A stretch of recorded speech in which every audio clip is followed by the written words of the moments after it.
보실 하나님의 말씀은 요한계시록 22장 18절에서 21절 말씀입니다.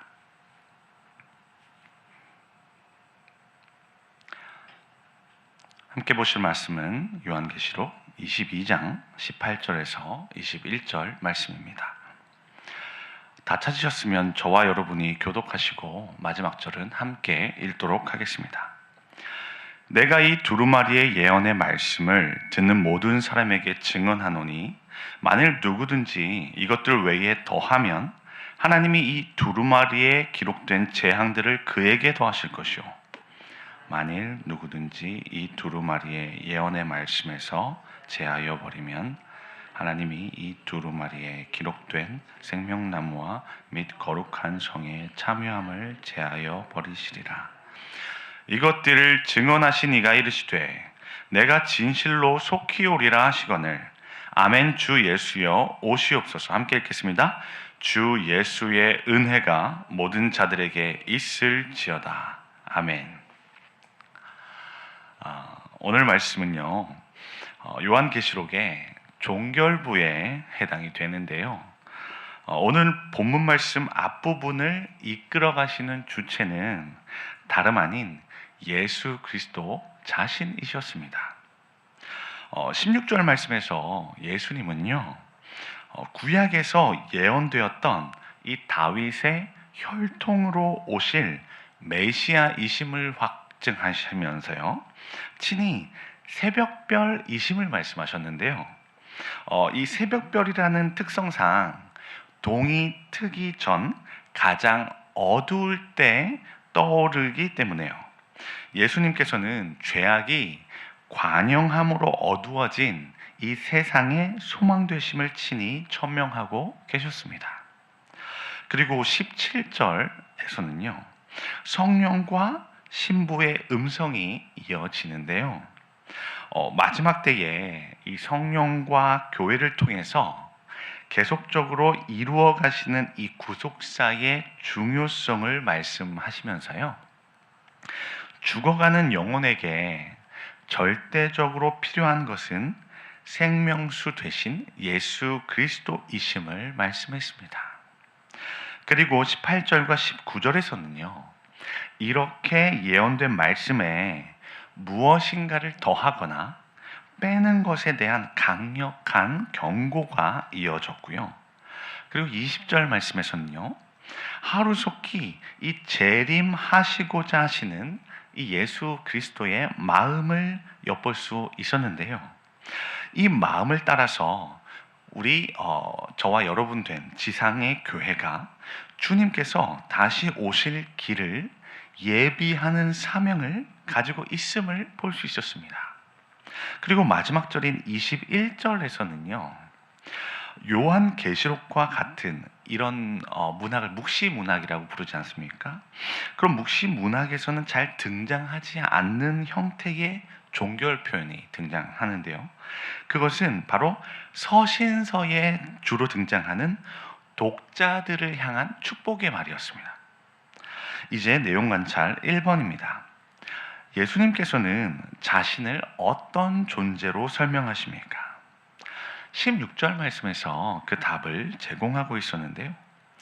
예수님은요, 이 종말의 때에 지상에 있는 교회를 위하시는 분으로 본인을 소개하십니다. 그래서 자신의 사자인 천사들을 통해서 이 예언의 말씀을 교회에게 전달하게 하시는 거죠. 그래서 이 땅의 교회가 주님 다시 오실 때까지 저와 여러분이 갖고 있는 이 믿음을 굳게 지킬 수 있게 하셨습니다. 그러면서요, 지상의 교회들이 믿고 있는 이 예수 그리스도께서 바로 다윗의 뿌리가 되신 메시아이심을 확증하면서요, 성도들의 믿음을 독려하고 계셨습니다. 그리고 지상교회가 겪고 있는, 당시에 교회는 굉장한 박해가 있었거든요. 그렇기 때문에 그 지독한 박해와 세상의 죄악으로 인하여 어두워져 있는 이 세상을 구원하여 밝혀주실 수 있는 분이 오직 예수 그리스도이심을 밝히면서요, 이 땅의 새벽별 되신 예수 그리스도를 소망할 수 있도록 하셨습니다. 이제 내용 관찰 2번입니다. 예수님께서는 하나님의 말씀을 대하는 모든 사람에게 어떤 경고를 하십니까? 18절과 19절에서 그 답을 제공해 주고 있었는데요. 18절은요, 이 기록된 예언의 말씀에 더하는 자들을 향해 앞에서 기록된 재앙들을 받게 될 것이라 경고했죠. 그러니까 인재앙, 나팔재앙, 대접재앙들이 있었지 않습니까? 그런 재앙들을 더하게 될 것이라 말씀하신 거고요. 19절 말씀에서는요, 이 기록된 예언의 말씀을 제해버린다면 이 예언의 말씀에서 기록된 이 생명나무 그리고 거룩한 성에 참여할 수 있는 자격을 박탈할 것이라 말씀하시는 겁니다. 이제 연구와 묵상입니다. 예수님께서는 왜 계시록의 마지막에 말씀에 대한 경고를 주고 계십니까? 요한계시록 22장 18절과 19절 말씀에서는요, 요한계시록에서 말씀하신 이 전체 내용을 보존하고 여기에 대한 순종할 것을 강조하는 종결 선언과도 같습니다. 그러니까 마치 죽음을 앞두고 유언하는 사람이 가장 중요한 말을 남겨놓는 것과 같은 것이죠. 그래서 이런 종결 선언으로서요, 지금까지 믿어왔었던 이 예수 그리스도에 대한 이 진리가 헛되지 않았음을 공고히 함과 동시에요, 자의적인 해석으로 인해서 이 참된 진리가 왜곡되거나 부족한 진리로 남게 되는 것을 막고자 했습니다. 왜냐하면 이 참된 진리가 지상교회들에게 확신으로 심겨져야 이 주님께서 다시 오실 때까지 저와 여러분과 같은 지상교회가 인내하며 소망 가운데 기다릴 수 있기 때문에 그렇습니다. 그러므로 이 예언의 말씀이 세대를 거치면서요, 믿음의 후손들에게 이 사본의 형태로 전수가 되지 않습니까?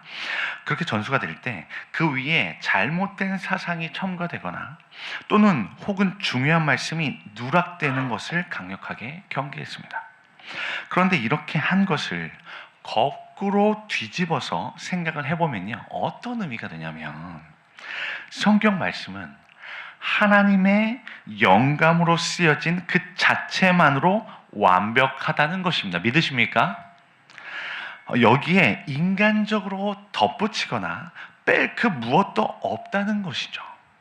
다시 말해서 성경 말씀은요, 하나님의 뜻을 완전하게 담아낸 하나님의 작품이다. 믿으십니까? 그러므로 여기에 사람의 뜻을 개입시키지 말라는 것입니다. 하나님의 뜻은 오직 하나님의 의도 안에서만 풀어져야 한다는 것이죠. 이제 느낀 점입니다. 말씀을 내 기준에 맞추려는 태도를 경계하고 말씀 그대로 순종해야 함을 보며 무엇을 느낍니까? 사람은 죄인인지라 자기에게 유리한 방식으로 말씀을 끌어오려는 경향이 있는데요, 이렇게 감정에 이끌리거나 잘못된 방식으로 성경을 대하는 것은 그것 자체로요, 진리에서 이렇게 멀어지게 만드는 위험한 것임을 깨닫게 됩니다. 오직 우리를 인도해 가시는 하나님의 의도가 우리에게 적용되어야 잘못된 길에서도 다시 그분께로 올바로 나아갈 수 있겠구나 하는 생각이 들었습니다. 마치 복음을 왜곡시켜 잘못된 복음을 믿게 된 갈라디아의 교회의 상황과도 같은데요, 성령으로 시작했다가 이제 율법으로 마치려고 하는 그들에게 사도 바울은요, 편지를 보내서 참된 복음으로 다시 돌아올 것을 부르짖기도 했었죠. 이제 결단과 적용입니다. 내가 하나님의 말씀을 편의대로 해석하거나 순종하길 꺼린 적은 언제입니까? 하나님의 말씀을 더하거나 빼지 않고 있는 그대로 순종하기 위해 오늘 무엇을 실천하겠습니까? 제가 보였었던 오류를 한번 생각해 봤습니다. 그랬더니 저는 주로 아내와 의견 다툼이 생겼을 때 성경의 예들을 많이 끌어왔던 거예요. 그래서 저의 주장을 아내에게 관찰시켜야겠다고 그런 생각이 들면요, 지금 저의 입장하고 이 비슷한 상황에 놓인 그런 특정 성경 인물들의 스토리를 이제 가져오는 거죠. 그리고 그 성경의 내용들을 저의 상황에 이제 대입하는 겁니다. 그리고 제가 하고 있는 주장이 마치 성경의 지지를 받고 있는 것처럼 아내에게 포장할 때가 많이 있었던 거예요. 그래서 그런지 제가 아내에게 자주 들었던 말은 뭐였냐면요, 그냥 자기 의사를 얘기하면 되지 왜 자꾸 성경의 권위를 가져오려 하느냐 였습니다. 아마도 제 자신이 그렇게 생각했던 것 같아요. 성경의 권위를 가져와서 이야기하면 의견 다투면서 제가 우위를 점할 수 있을 거라고 착각했었던 것 같습니다. 여러분도 나름대로 유리한 상황을 만들어 보기 위해서, 또는 나의 상황을 좀 더 합리화시켜 볼 목적으로 이 성경 말씀을 인용하거나 하는 그런 경험이 있으실지 모르겠습니다. 그런데 우리 주로 자의적인 해석으로 많이 인용하는 말씀이 있지 않습니까? 뭐죠? 술 취하지 말라. 이는 방탕한 것이니 오직 성령의 충만을 받으라. 이 말씀을 인용하면서 그렇게 말씀하시는 분들을 좀 본 것 같아요. 술 취하지 말라고 했지 언제 술 먹지 말라고 했냐 하시면서 술 먹는 분들이 아직도 계실지도 모르겠습니다. 어딘가에. 그런데요, 이것은 하나님께 어떤 메시지를 전달해 드리고 있는 것이냐면요, 하나님, 저 아직 그냥 그 육신의 쾌락 가운데 그냥 있고 싶어요 라는 것입니다. 그런데 사실 이 말씀에서 말씀하고자 하는 바는요, 술이라는 것이 방탕함을 불러오는 것이니 술에 의해서 통제되지 않는 그 방탕함으로 나아가지 말라는 것이죠. 그렇게 하지 말고 오직 성령 충만함을 입은 사람으로 살라는 것입니다. 성경의 말씀은요. 이렇듯 말씀을 자의적으로 해석하는 오류에 빠질 때가 많이 있는데요, 여러분, 오늘 하루 이 하나님의 말씀을 자의적으로 접근하지 않기 위해서 저와 여러분이 할 수 있는 일이 있다면요, 바로 잠언 4장 23절의 말씀처럼 마음을 한번 지켜내 보는 것입니다. 마음을 지켜낸다고 하는 것은요, 내가 인간적으로 원하는 것을 내려놔 본다는 이야기죠. 왜냐하면 그것을 내려놔 보지 않고서는요, 절대로 창조주께서 저와 여러분에게 주고 싶어 하시는 것을 받을 수가 없기 때문에 그렇습니다. 그래서 나의 원함이 하나님의 뜻과 맞지 않을 때는요, 하나님께서 저와 여러분에게 무언가 말씀하시려고 해도요, 저와 여러분이 들을 준비가 되지 않았기 때문에요, 이 하나님의 말씀을 저와 여러분이 원하는 방향에 이제 끼워 맞추게 되는 거예요. 그래서 자의적으로 받아들이는 오류를 범할 수 있게 되는 것입니다. 그러나 내가 원하는 것을 모두 내려놓고 하나님의 말씀을 먼저 듣기를 원한다는 마음을 가져본다면요, 마치 하나님께서 사무엘을 부르셨을 때 그가 고백한 것처럼 말입니다.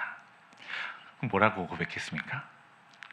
말씀하옵소서, 주의 종이 듣겠나이다.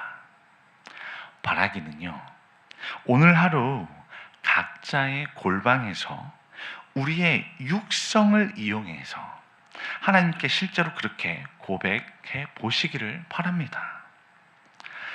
주님, 말씀하옵소서, 종이 듣겠나이다.